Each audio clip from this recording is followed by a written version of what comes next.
Hi friends, నేను మీ నషరుద్దీన్. రీసెంట్గా ETV విన్లో streaming అవుతున్న దీపావళి ఇది ఒక తమిళ్ చిత్రానికి అనువాదంగా తెలుగులో డబ్ చేసి ఇప్పుడు రిలీజ్ చేశారు. ఇది ఈటీవీ విన్లో 2 గంటల 5 నిమిషాల రన్ టైంతో స్ట్రీమింగ్ అవుతుంది.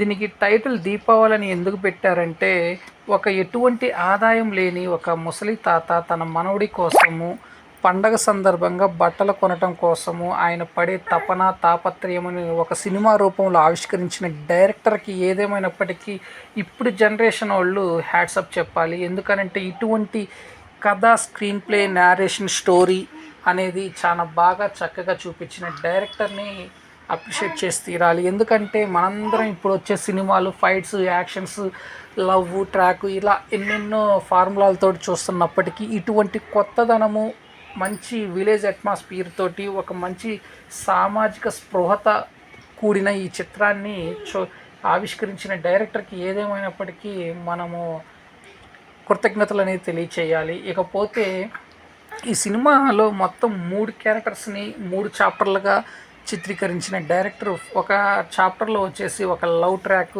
మరో చాప్టర్లో ఒక non veg chicken shop character, ఒక చాప్టర్ వచ్చేసి ఒక తాత మనవడి మధ్య జరిగే ఒక బాండింగ్ని బాగా చక్కగా ఈ 3 చాప్టర్లని ఒక సినిమా రూపంలో ఆవిష్కరించిన డైరెక్టర్కి హ్యాట్సాప్ అని చెప్పాలి. ఇకపోతే సింపుల్ స్టోరీ లైన్ వచ్చేసి ఒక తాత తన మనవడి కోసము, అది పండక్కి బట్టలు కొనియటం కోసము, కొత్త బట్టలు కొనియటం కోసము ఎటువంటి ఆదాయం లేని తాత ఏ విధంగా కొనిచ్చాడు అనే దాన్ని 3 చాప్టర్స్లో 3 విభాగాలుగా కలిపి చూపించారు ఈ దీపావళి సినిమాని.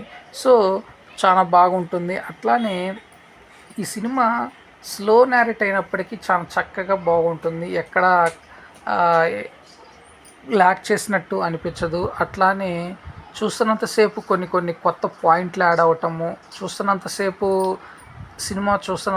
సినిమాలో లీనమైపోయే విధంగా తీసిన విధానము బాగా ఆకట్టుకుంటుంది. ముఖ్యంగా కథనము, నేరేషను, స్క్రీన్ ప్రజెంటేషను చాలా బాగా కుదిరాయి. ఎడిటింగ్కి వచ్చేతలకి ఎక్కడ ల్యాక్ చేయకుండా బాగా కట్ చేశారు, ఎక్కడ ఏ సన్నివేశం ఉంచాలో అలా.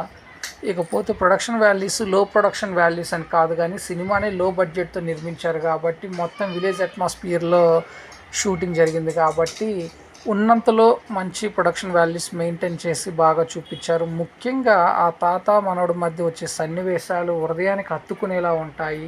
వారి మధ్య వచ్చే సంభాషణ కానీ, సన్నివేశాలు కానీ, కథనం కానీ బాగా ఎమోషనల్ అయ్యే విధంగా ఉంటుంది. ఓవరాల్గా చూసినట్లయితే ఈ మధ్యకాలంలో ఒక మంచి ఎమోషనల్ డ్రామా మూవీ ఏదైనా ఉంది అంటే ఇది దీపావళి. అఫ్కోర్స్ ఇది ఒక తమిళ్ చిత్రానికి అనువాదం, డబ్బింగ్ మూవీ అయినప్పటికీ చక్కని సంభాషణ, చక్కని కథనం, నిర్వచనం అనేది నిర్మించిన ఈ చిత్రాన్ని చక్కగా మనం ఆస్వాదించాలి. సో ఫ్రెండ్స్, నేను ఇచ్చిన రివ్యూ అనేది మీకు నచ్చినట్టయితే నా ఛానల్ సబ్స్క్రైబ్ చేయండి. నా ఛానల్ పేరు వచ్చేసి టీఎస్ఎం బ్లాగ్. Thank you. నేను మీ నషరుద్దీన్.